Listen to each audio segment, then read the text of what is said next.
Quique Fenollosa tuvo un sueño un día, recorrer el mundo en un velero, ¿no? Y eso fue lo que hizo. Bienvenido. Un navegante, bienvenido. Muchísimas gracias, encantado de estar aquí. ¿Fue un velero? Sí, claro, es muy complicado poder dar la vuelta al mundo si no es en un velero, porque en una embarcación a motor necesitarías una cantidad astronómica de combustible. Entonces, un velero es una embarcación que se propulsa por la fuerza del viento. ¿Y qué tamaño tenía nuestro eslora? En fin, el Bahari, que es el velero en que... El Bahari, sí. Bahari, sí, Bahari significa océano en suajili. Que es el tributo al país en el que construyeron el barco, es un barco sudafricano. El barco tiene una eslora no llega a 15 metros, 14,7 metros. La longitud, la máxima longitud. Aunque, como yo digo, en el mar cualquier barco es pequeño. Sí. No, claro. Claro. Pero, ¿en qué momento le salió a usted esta idea de irse a viajar por el mundo? Pues tenía el sueño, pero ¿cuándo usted dijo, no hombre, llevémoslo a la realidad, no me voy a quedar soñando? Pues yo creo que la idea es como que ha estado en mí desde que tenía 15 años, 18 años, algo así. Porque a mí pues siempre el mar me ha encantado, o sea, desde pequeño prácticamente había que sacarme a rastras del mar, mi madre me tenía que sacar para que saliera a comer, o sea, me encantaba estar en el agua.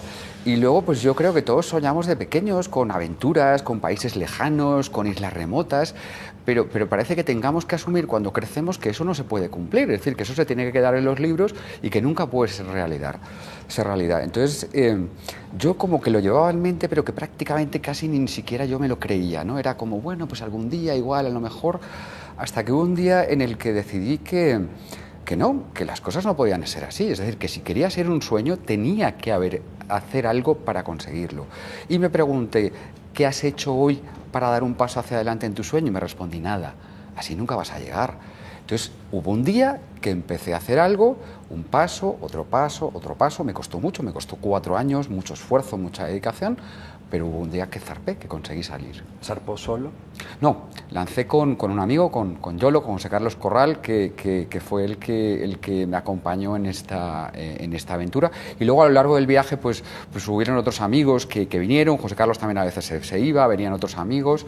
Es decir, no fue una cosa que pudiera conseguir solo, es decir, hubo muchos amigos que me ayudaron tanto en la fase de preparación como en la fase de ejecución. ¿Cómo se orientó usted? ¿Como los viejos marineros mirando el mapa de las estrellas o a través de elementos un poquito ya más sofisticados? Eso es muy romántico, pero a día de hoy es poco práctico. Claro. A día de hoy la tecnología pues es, y además yo vengo del mundo de la tecnología, entonces digamos como que el barco podía llevar 4 o 5 GPS, es decir, la probabilidad de que me quedara sin electrónica, aparte soy muy previsor, tenía siempre 2 o 3 planes de contingencia para cualquier cosa.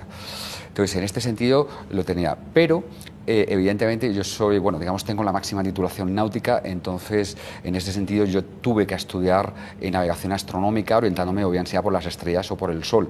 Entonces yo esto en jornadas especialmente de calma lo hacía por diversión, es decir, calculaba mi posición en base a las estrellas, supongo, con el exante, sí, todo. y para practicar, pero ten en cuenta que la posición en un GPS es inmediata y con un sextante pues necesitas varias horas de cálculos muy complejos a nivel matemático. Eso es lo que le preguntar. Entonces se pregunta uno cuando aquellos vikingos, es que ni siquiera Cristóbal Colón, que podríamos decir que tenía un poquito de técnica superior, pero los vikingos en aquel primer momento, allá encaramados en el fin del mundo, literalmente, navegando tranquilamente y llegaron a América. Sí, pero fíjate, hay algo de lo que te das cuenta y es que la necesidad agudiza el ingenio. Y además pensamos que la gente antigua pues eran como tontos o que no tenían cultura, y es al revés, eran muy inteligentes. Fíjate una técnica de navegación que yo aprendí de los polinesios. Una calabaza en la que tú le haces 3 agujeros y la llenas de agua. Si la inclinas demasiado, el agua se sale por uno de los agujeros. Y otro agujero en el que apuntas a una estrella. Eso significa que las estrellas que pueden, o sea, tú fijas la posición de una estrella con una calabaza, de modo que si la estrella la ves en el agujerito es que estás yendo por la longitud correcta, perdón, por la latitud correcta. Solo con una calabaza eran capaces de orientarse y así los polinesios cruzaron el Pacífico, que de hecho fueron los más grandes navegantes de la historia, colonizaron todo el Pacífico, y su origen era además casi del africano, es decir, porque en el fondo provienen de la zona como como del norte de Madagascar. Lo que pasa es que fueron colonizando, se juntaron con otros que venían del norte de China y así acabaron colonizando todo el Pacífico. Yo creo que necesitamos otros 4 años y un mes para contar todas las anécdotas que le pasaron a usted, pero yo quisiera saber, empezar a conocer, no sé, el momento o de los momentos más emocionantes, los océanos que más le sorprendieron, o los mares. Mira, yo creo que hay cosas... para mí uno de los momentos más emocionantes fue la salida, porque en realidad la salida para mí fue el final de una época durísima de hacer el sueño realidad. Entonces, la salida fue realmente emocionante ese momento. El día que partió. Exacto, y era partir hacia lo desconocido. En realidad, no sabía lo que me iba a enfrentar, o sea, era algo que no había hecho nunca. Y a navegar el mundo en un velero, o sea, era como... ¿De dónde partió? De Valencia, que Valencia, es mi España, ciudad, sí. mi ciudad natal en España. ¿A qué se había dedicado, perdón, el resto de su vida antes? Yo soy ingeniero, me he dedicado siempre a dirigir empresas de tecnología, de ciberseguridad, que es a lo que me dedico. Entonces zarpó de allá. Exacto, y ese fue un momento impresionante. Hay otro momento también crítico en el viaje, que es el del Cabo de Hornos, ¿no? Es que hay tantos momentos que tengo que seleccionar los más importantes. Digo, necesitamos 4 años y... Pero digamos entonces voy resumiendo, otro momento para mí espectacular fue el de Cabo de Hornos. Cabo de Hornos era el principal desafío deportivo del viaje, es decir, la mayor complejidad a la que se puede enfrentar un navegante. Es el Everest de los mares. Es una zona en la que, por ciertas características geográficas, es el extremo sur de Sudamérica, ¿no? y ahí hace una especie de embudo con la Antártida. Y además no tiene tierra, Eso significa que por Coriolis, por la rotación de la Tierra, el viento se va acelerando sin nada que lo frene. Y lo mismo pasa con las olas, es decir, una ola se genera en el este del Cabo de Hornos, da la vuelta al mundo y vuelve por el oeste sin ninguna tierra que lo frene, claro. Claro, a esa latitud no hay otra tierra, por eso es el extremo austral del planeta. Además está en 56 sur, eso es casi el círculo polar antártico, es decir, es como la meteorología de alta montaña. Entonces, esto hace que en determinadas épocas del año la probabilidad de temporales sea del 75%, ¿no? Entonces, allí, de hecho, al cruzarlo, pues, no justo en el momento de Hornos, porque elegimos una buena ventana meteorológica, pero después tuvimos un temporal durísimo. No sabemos ni siquiera de qué intensidad, porque directamente la veleta se voló, es decir, no teníamos ni siquiera instrumentos de medida y acabó rompiendo el mástil. No había manera de... ¿Se sintieron ustedes, digamos, en peligro real, tal vez? Hombre, en peligro real no, yo creo que dimos por hecho que de ahí no salíamos. Fue una situación complicada, claro, en los 40 rugientes, unas olas inmensas en medio de la noche y la resistencia del barco, el viento era tan intenso que los materiales no resistieron, partieron. ¿Qué lo salvó? ¿Cómo lo Bueno, lograron? pues ahí lo que cambiamos es a modo defensa. Cuando el mástil rompe, sencillamente lo que intentamos es mantenernos a flote. Echamos una vela por proa, por la parte delante del barco, para que nos haga de ancla de capa, es decir, para que nos ponga de frente al mar, porque si el mar te toma de costado te revuelca como una peonza y ya no puedes hacer nada. Y lo que intentamos pues es que nos produjera los mínimos daños posibles y llegó un momento... Digamos. Exacto, aguantar a que pasara, porque no...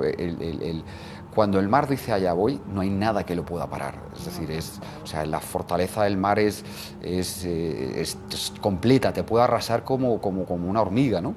Entonces, pues ahí lo único que puedes hacer es defenderte, rezar por no hundirte, porque además no había posibilidad de rescate. El agua estaba a 1 grado de temperatura, eso significa que la probabilidad de aguantar vivos pues era como de 10 minutos, 12 minutos. O sea, si caíamos al agua, 12 minutos. De hecho, el protocolo cuando cruzamos Hornos era que si uno se caía al agua, no volvíamos a por él, porque a 0 grados aguantas vivo 8 minutos en el agua y la probabilidad, el riesgo al que sometes el barco por hacer un cambio de rumbo, una operación para rescatarlo, es más grande que la probabilidad de que puedas rescatar con vida a un navegante. ¿Cuánto tiempo estuvieron en esa situación crítica, ahí aguantando? El día de la rotura de mástil fue toda una noche. Fue toda una noche en la que además el mástil partió por arriba y se quedó colgando. no llegábamos ni a verlo siquiera, es decir, el viento llevaba tanta agua que no podías ni siquiera ver el mástil. Y no sabíamos si se podía desprender. Claro, eso significa que podía caernos un misil de más de 100 kilos a 20 metros de altura y eso nos agujereaba por completo el casco. A pique, 10 minutos para despedirte de las cosas. Y después de la tempestad viene la calma. Exacto. ¿Cómo fue ese amanecer? No todo fue sufrimiento. Bueno, al amanecer siguiente todavía estaba el mar duro, pero todo acaba, es decir, hemos tenido temporales durísimos, no solo ahí, en Buena Esperanza, que es el extremo sur de África, en el Océano Índico, el temporal más largo que yo jamás he visto, 7 días metido en un temporal. De hecho, eso nos estropeó la cocina, ¿no? Entonces no podíamos cocinar, llegó un momento que no teníamos nada que comer, no podíamos pescar a esa velocidad. Llegamos a comer lentejas puestas en agua, sin cocer, crudas, porque no teníamos nada más que comer. Y no podíamos pescar para esa velocidad, entonces... Bueno, ahora eso también, hay parte de aventura, pero hay también parte de observación de los mares. Sí. Sí, que era lo más importante, no solamente de su fauna, sino del comportamiento mismo de los mares, de sus corrientes. Hablando de la fauna. Fíjate, los tiburones, este tipo de aventura también significa, como yo digo, fundirte con la naturaleza y vivir de ella, ¿no? Porque al final el mar... la gente se cree que el mar es un desierto azul y todo lo contrario, es un vergel. La vida en este mundo está debajo del agua. El mayor organismo vivo del planeta es el arrecife. Entonces es donde la mayor biodiversidad está bajo el agua. Entonces, claro, el llegar a islas desiertas, muy remotas, en las que el hombre rara vez ha puesto el pie. De hecho, en una de las islas fuimos el 7º barco registrado de la historia desde los conquistadores y en otra el 4º. Entonces, esto significa que puedes acceder a una vida subacuática absolutamente virgen, ¿no? Casi inexplorada. Exacto. Entonces ahí, por eso, en la exposición, bueno, veréis un montón de imagen subacuática, porque esto es algo que a mí me llenó. O sea, yo me pasaba los días prácticamente bajo el agua, buceando con especies, haciendo fotografías, etcétera. Y sobre el agua también, es decir, sobre el agua también tuvimos contacto pues con otro tipo de especies. Que a propósito, me gustaría recomendar sus redes y sobre todo su Instagram. Estaba ahorita stalkeándolo, Quique Fenollosa, así lo van a encontrar, y unas fotografías maravillosas que supongo que todas parte logradas. de esas fotografías que quiero antes de seguir con esa exposición, porque es que estas fotografías de este trabajo usted puede tener, no necesariamente estas, puede tener otras por unos precios absurdos, porque además usted con ese precio de 10.000 pesos está contribuyendo a que unos niños puedan acceder a educación.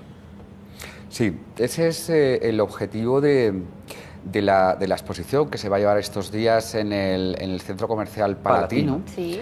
En la que lo que vamos a hacer es recaudar fondos a favor de la Fundación Laudes Infantis, que es una fundación con la que vengo colaborando ya desde hace prácticamente 2 años, y el objetivo es íntegra, toda la recaudación íntegra que se realice va a ir destinada a becas educativas para jóvenes de comunidades desfavorecidas, ¿no?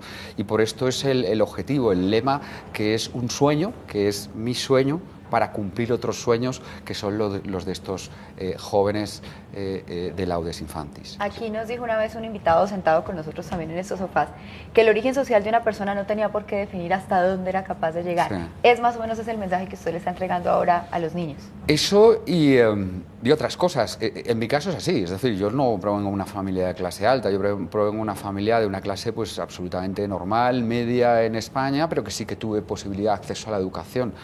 Y eso fue lo que cambió también mi vida, es decir, yo creo que la educación es algo que condiciona tu vida sí o sí, ¿no? Pero además de eso también es el hecho de que muchas veces soñamos, pero lo que no hacemos es poner en práctica las cosas para conseguir esos sueños. Es decir, soñamos, pero creemos que los sueños van a venir solos, y esto no es así, es decir, los sueños los tienes que perseguir y los tienes que trabajar. Entonces, esto es un poco lo que también trabajo con los niños y jóvenes de estas comunidades, de Usme Ciudad Bolívar sobre todo, pero que también son ideas que voy a compartir junto con anécdotas y experiencias del viaje en la charla que haré mañana a las 5 de la tarde en Palatino. Sí.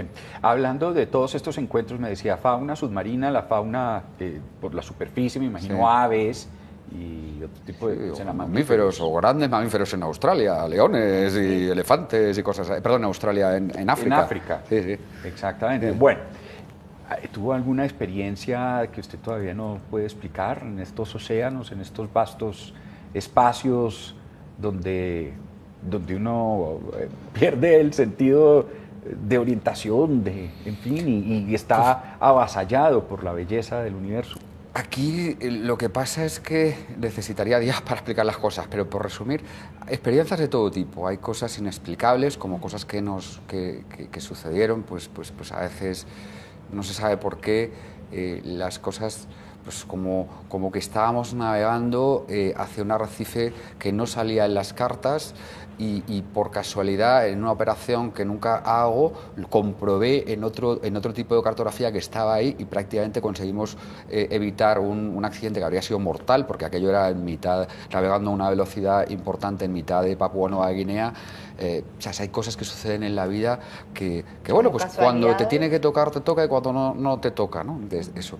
Y por otro lado, como cosas increíbles, yo lo que sí quisiera comentar es una dimensión de la que no hemos hablado del viaje, y es de las personas, ¿no? Esto es otra de las dimensiones, las culturas, el cómo vive la gente. Yo llegué, era una de las cosas que quería hacer, llegar pues, a tribus remotas, en gente que viven aislados, ¿no? Que viven como en la Edad Media, como yo digo, en que la máxima tecnología es el herrero, sin tecnología, sin contacto con el exterior, ¿no? Entonces, una de las cosas que yo siempre me he planteado es por qué en las sociedades más civilizadas la gente es infeliz teniéndolo todo, y aparecen o nos inventamos enfermedades y cosas que no existen.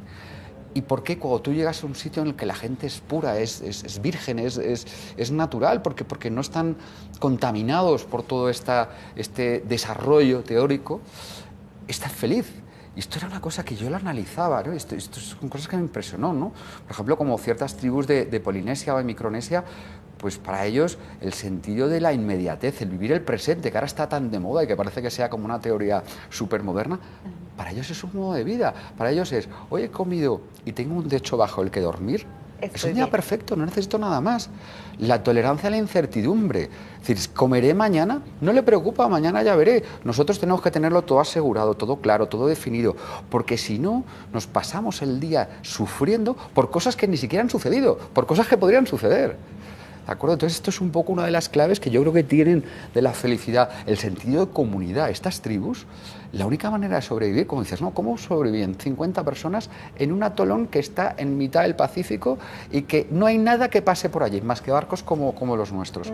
Pues solo pueden sobrevivir con solidaridad, porque si tienen que construir una casa, una cabaña, no hay maquinaria pesada. Toda la tribu ayuda a construirlo. No hay guarderías, pero todos tienen que salir a pescar por la mañana. Eso significa que hay una solidaridad entre los propios niños y jóvenes. Pues un poco todo este tipo de cosas son las que también te impresionan y que al final pues se convierten como una experiencia vital, ¿no? Lo que yo digo, en tu mochila de experiencias de la vida, y al final pues cambia tu escala de valores y te impresiona, claro. Mañana Quique Fenollosa, mañana sábado, sí señor. Sí, Quique mañana Fenollosa, sábado 9 5 de la tarde.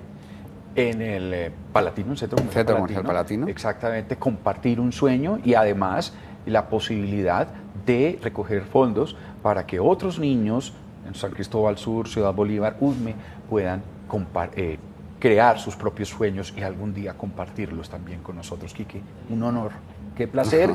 Y lástima que no tenemos 4 años y un mes para hablar de todo con usted. Perfecto. Yo solo animo a la gente a que vaya. Yo creo que es una oportunidad de sumarse a un sueño muy bonito, y para gente que, bueno, pues yo creo que no ha tenido la misma suerte que nosotros, y yo creo que en la vida pues hay que compartir y hay que ayudar, ¿no? Entonces, animo a todo el mundo a que venga al Centro Comercial Palatino y a que ayudemos a la Fundación Laudes Infantis, que tiene un fin muy noble. 7 de la mañana, 54 minutos.